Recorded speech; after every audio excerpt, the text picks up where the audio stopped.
A river does not pull the mountain to follow its path, yet it finds its way patient and clear. Before we begin, breathe. Not to prepare for reaction, but to become still. Still enough to hear the truth that is often buried beneath noise, emotion, and longing. Whether you are a woman seeking clarity or a man learning to hold space, this message is not about blame or control. It is about understanding the art of presence within yourself and within relationships, because the way we show up with another is always a mirror of how we show up with ourselves. Let us begin not to fix the outside, but to return where all alignment begins. Do not lose yourself to be loved. You, a tree that bends too often in the wind, eventually forgets how to stand. There is a certain beauty in softness, in gentleness, in yielding. And yet, like the bamboo in the mountain breeze, softness must coexist with roots. Without roots, softness becomes surrender, and not of ego, but of essence. Too often, in the search for love, many forget themselves. They become a reflection of the other person's needs, desires, moods. Like water poured into different vessels, they take on the shape of what surrounds them, not realizing that water must also remember its source. In the teachings of the Shaolin temple, we are told, do not abandon the inner temple for the outer world. The temple is not just the building of stone and silence. It is the clarity of your mind, the rhythm of your breast, the strength of your choices. When a woman bends beyond her own truth just to maintain a connection, she begins to move further from that sacred center. The further she drifts, the more her identity fades into the background, becoming a ghost in the story of her own life. This teaching is not about rebellion or defiance. It is about remembrance. In Zen, we speak of tathata, the suchness of things, the idea that everything has its true nature, and peace comes from honoring it, not reshaping it to fit another's mold. So too with love. Love must meet you where you are, not where you've contorted yourself to be.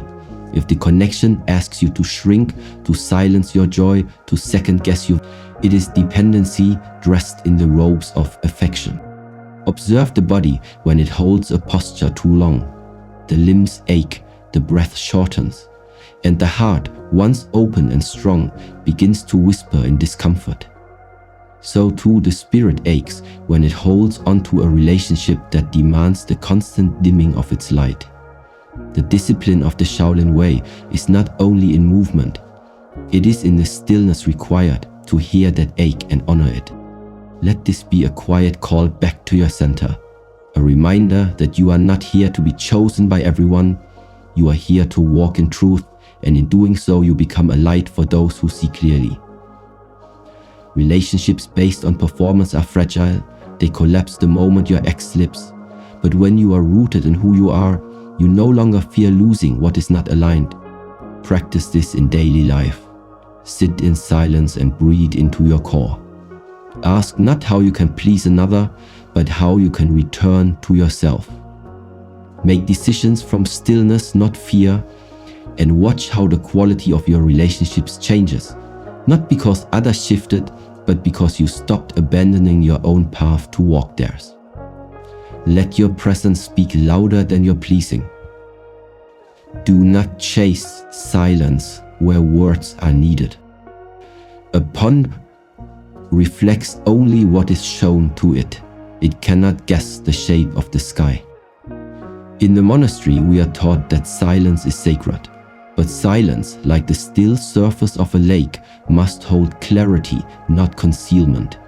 There is a difference between a mind that rests in silence and one that hides behind it. In relationships, many believe that peace is kept by not speaking. They hold back discomfort, mask their sorrow, and swallow the truth to keep harmony intact. But harmony built upon suppression is not harmony at all. It is tension dressed in quiet robes, waiting to fracture with time. When the wind carries tension across a lake, the water ripples. It reacts. But the still pond that reflects the moon without distortion does so not because it lacks movement, but because it knows how to release without resistance. In the same way, authentic communication is not about fighting or forcing. It is about release. It is about revealing the truth of your experience without attachment to how it will be received. In Shaolin, we learn that the purpose of voice is not noise. It is to connect breath with intention and intention with clarity.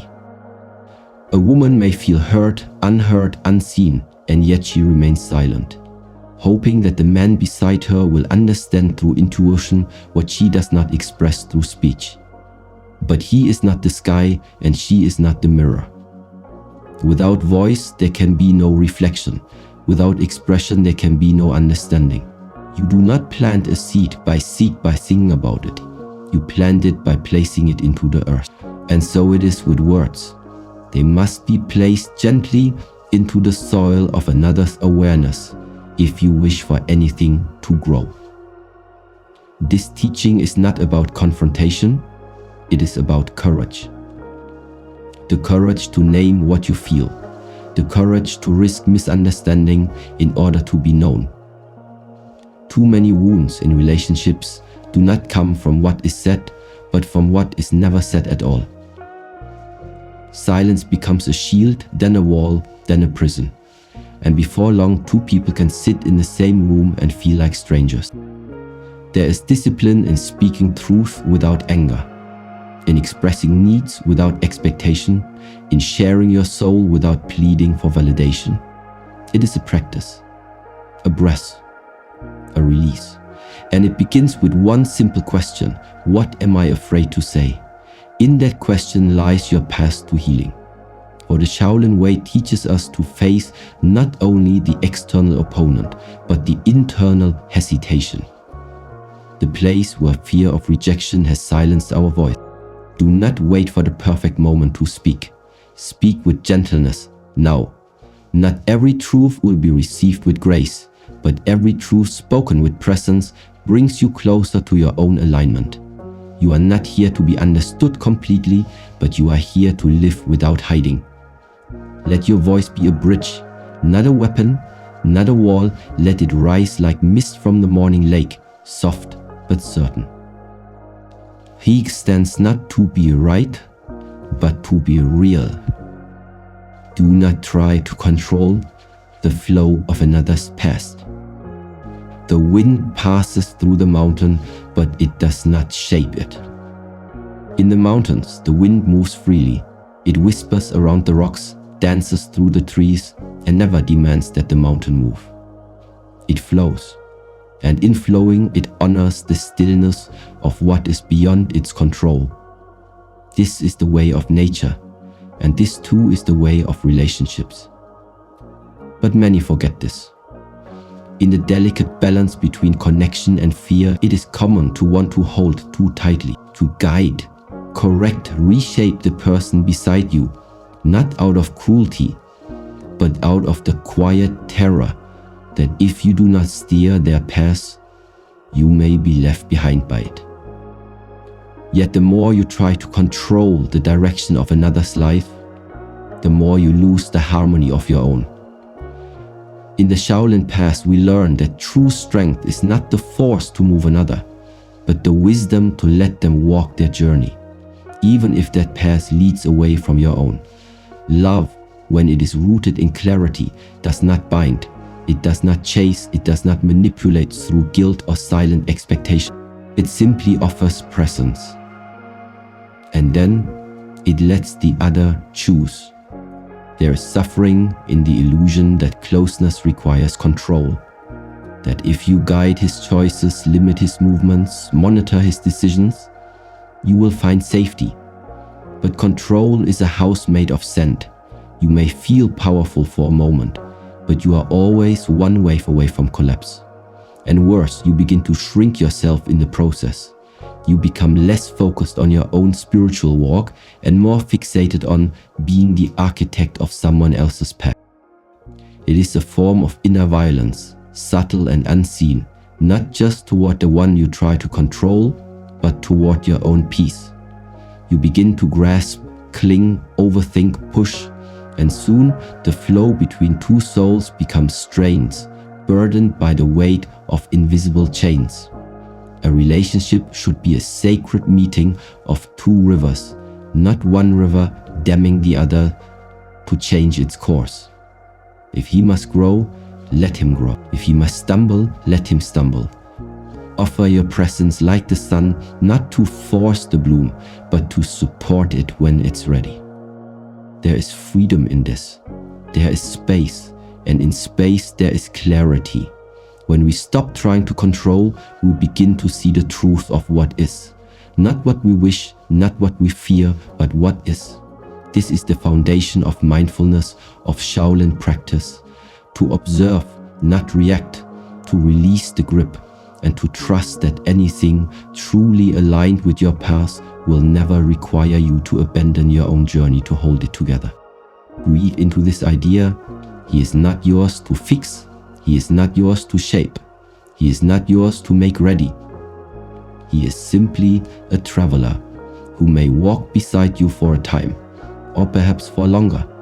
But if you must lead his steps to feel secure, then what you have is not love. It is dependence dressed as care. A master once said, to hold the bird too tightly is to crush its wings. And so it is with people. Let love be light. Let the wind move through your life without resistance. When someone chooses to stay in your space freely, not through pressure, not through persuasion, you will feel the difference. It will feel like peace, not because you've controlled it into existence, but because you've let go of needing to. And in that letting go, you make room for truth to enter. Do not ignore the small fires. Even the great forest burns from a single neglected ember. In the quiet spaces of daily life, it is often the smallest signs that speak the loudest. A sigh that goes unnoticed, a gaze that no longer lingers, a word spoken not in anger but in carelessness. These moments pass like dry leaves in the wind, light, almost invisible. And yet, when left unacknowledged, they gather, they settle, they become fewer, until one day a spark is enough to ignite what has long been waiting to burn. The Shaolin path teaches us to train the eye, not just to see, but to perceive. Not just to notice the storm, but to recognize the change in air before the first drop falls. In relationships, it is easy to overlook the subtle shifts, to explain them away, to say he didn't mean it or it's not a big deal. But mindfulness means being present, not just when the world shakes, but when the floorboards first creak. When a woman silences her intuition in favor of hope, when she excuses behavior that diminishes her, she is not practicing patience, she is practicing self-neglect. The flame does not wait for your permission, and love, if it is to survive, must be rooted not in fantasy, but in attention. Attention to the way he speaks to you when no one is watching. Attention to how your soul feels in his presence. Not just your heart, but your breath, your energy, your stillness. In the monastery, we tend the fire daily, not because it is in danger, but because it is sacred. We clean the ashes, feed it gently, watch how it moves. Relationships require the same care. When a word hurts, it must be named. When a boundary is crossed, it must be re-established. Not with violence, but with calm certainty. If you do not speak the small truths, they will become large silences. And silence, when it hardens, becomes separate. Do not wait for the fire to consume the forest. Tend to it when it is still a whisper. In Zen we learn that everything leaves a trace. The breath, the step, the thought. So too every moment of disregard, however slight, leaves a mark. This is not paranoia, it is awareness. It is choosing to be awake in your own life, to not fall asleep in comfort and wake up in chaos. There is discipline in this, the discipline of observation, of honoring your internal signals. The body knows before the mind. It tenses, withdraws, resists. The spirit dims in the presence of what dishonors it. Trust that knowing. Trust the tightening in your chest when a boundary is bent. Trust the ache in your silence when your voice has gone unheard too long. And yet, act without aggression. Speak without accusation. Watch without judgment. This is the Shaolin way. Not to react, but to respond. To move with purpose, not panic. To understand that love too must be trained, like the body. Daily, with breath, with presence, with honest care. And when you tend to the small fires, you preserve the temple. Not just the one between two people, but the one within, the one that holds your peace, the one that whispers even in the quietest moment. You are not here to endure. You are here to be aware. Let us now turn toward what lives beyond the flame. Do not abandon the temple within. A lotus blooms from mud, not because of the water, but because of its nature. There is a sacred place within each of us, a space untouched by noise, untouched by praise or rejection, untouched by the ever-changing winds of human emotion. In the Shaolin tradition, this space is the inner temple. It is not made of wood or stone, but of breath, of stillness, of quiet awareness. And yet, in relationships, especially those where love feels like both comfort and chaos, many forget this temple. They walk out of themselves and into the world of another, believing that to love fully is to lose completely. But the path of the warrior is different. The Shaolin master does not abandon the mountain to chase the clouds. He does not sacrifice balance for companionship, and neither should you. A woman who forgets her temple for a man may wake up one day not knowing whose life she is living. She may look in the mirror and see only reflections of his desires, his expectations, his needs, until her own voice is faint, her rituals forgotten. This forgetting is not sudden. It is a slow erosion, a missed morning of solitude, a skipped moment of breath, a habit of silence in place of truth.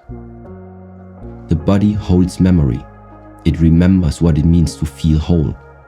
But the longer we stay disconnected from our practices of presence, the harder it becomes to return. In the monastery, even on days when the rain falls and the wind bites, we train, not because we feel strong, but because we honor the temple within. The same is true for your spirit. You must return to it daily, not when things fall apart, but especially when things seem fine. Because stillness is not only for healing. It is for remembering who you are before the world told you who to be. Your inner world must not be abandoned in exchange for temporary closeness. If you stop meditating, if you stop reflecting, if you stop sitting with yourself just to sit with someone else, your spirit begins to hunger. And hunger disguised as love leads to dependence. True connection can only exist when two beings carry their own fire, not when one becomes the flame and the other the shadow. Ask yourself, when was the last time you were with yourself without reaching for a screen, a person, a distraction? When was the last time you breathed not just to survive, but to return? The more you forget your temple, the more you expect others to become it. And they cannot. They will fall short, not because they are unworthy, but because they are human. Even in love, you must remain anchored. Even in closeness, you must remain whole. The lotus does not bloom for the pond. It blooms because that is its nature. It rises from darkness, not for applause, but because it remembers the sun. You too must rise, not for validation, not for affection, but because your spirit longs to. This does not mean detachment from people. It means devotion to yourself. It means waking before the world rises and sitting in the breath. It means listening to your body, tending to your thoughts, basing in your own silence. This is not selfish, this is sacred maintenance. This is the act of returning to the temple every day, sweeping the floor of your mind, lighting the incense of your awareness, bowing to your own presence. For when a woman knows how to return to herself, she becomes immovable, not rigid, but rooted. And the man who meets her in this space of strength does not feel threatened. He feels invited to meet her in presence, not possession. And now, with the temple lit from within, the path opens to what lies beyond even self. Let us walk it.